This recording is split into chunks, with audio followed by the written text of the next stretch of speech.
లేపాక్షి దేవాలయము బలిజవారే నిర్మించినారు. ప్రాచీన భారతదేశంలో బలిజ సమయాలు అనే ఒక బృహత్తరమైన వ్యవస్థ ఉండేది. వీరే అటు వ్యాపారాలను, ఇటు గ్రామ, పట్టణ, నగర పాలనను నిర్వహించేవారు. వీర బలిజ సమయాలు అనే పేరుతో వైభవంగా వ్యాపారాలు చేసేవారు. వీరిని దేశాయి షెట్లు అని కూడా పిలిచేవారు. ఈ దేశాయి షెట్లు నాటి గ్రామాలలో పన్నులు వసూలు చేయటం, వివిధ కులాల మధ్య తగాదాలలో తీర్పులు చెప్పటం చేసేవారు. అన్ని కులాల కట్టుబాట్లను నియంత్రించేది కూడా వీరే.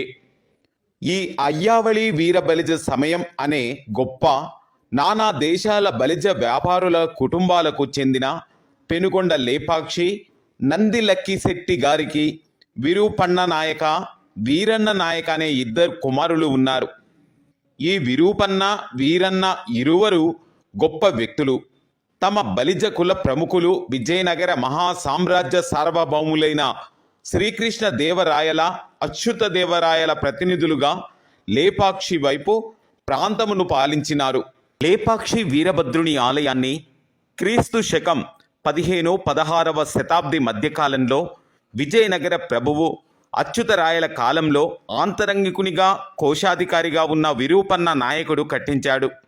నిర్మాణం చాలా వరకు పూర్తయి కళ్యాణ మండపం నిర్మాణం జరుగుతున్న సమయంలో రాజుగారికి ఈ విషయాన్ని విరూపన్న వ్యతిరేకులు తప్పుడు పద్ధతిలో చేరవేశారు. అతడు రాజు అనుమతి లేకుండా ప్రభుత్వ ధనంతో ఆలయ నిర్మాణం చేపడుతున్నాడని తెలియజేసెను. దీంతో విరూపన్న నాయక ముందుగానే రాజు విధించబోయే శిక్షను తనకు తానుగా విధించుకొని 2 కళ్ళను తీసివేసి కళ్యాణ మండపం దక్షిణ వైపున ఉండే గోడకు విసిరి కొట్టాడట. అలా కళ్ళు విసిరి కొట్టిన ఆనవాళ్లుగా అక్కడి గోడపై నుండే ఎర్రటి గుర్తులను స్థానికులు చూపుతుంటారు. ఇందువల్లనే ఆలయ నిర్మాణము 1/3 వంతు ఆగిపోవటము అంటారు. విరూపన్న ప్రభువుల ధనముతో 7 ప్రాకారములు గల ఆలయము కట్టించగా ఇప్పుడు మిగిలియున్న 3 ప్రాకారములు మాత్రమే మనము చూడగలము. మిగిలిన 4 ప్రాకారములు కాలగర్భమున కలిసిపోయేనని అంటారు.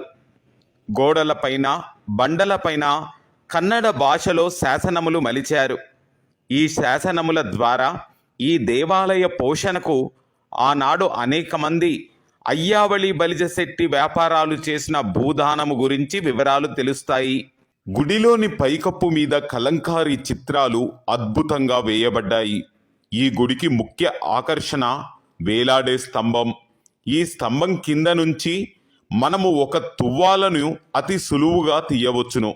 ఇది అప్పటి విశ్వ బ్రాహ్మణ శిల్పుల యొక్క కళా చాతుర్యానికి ఒక మచ్చు తునక.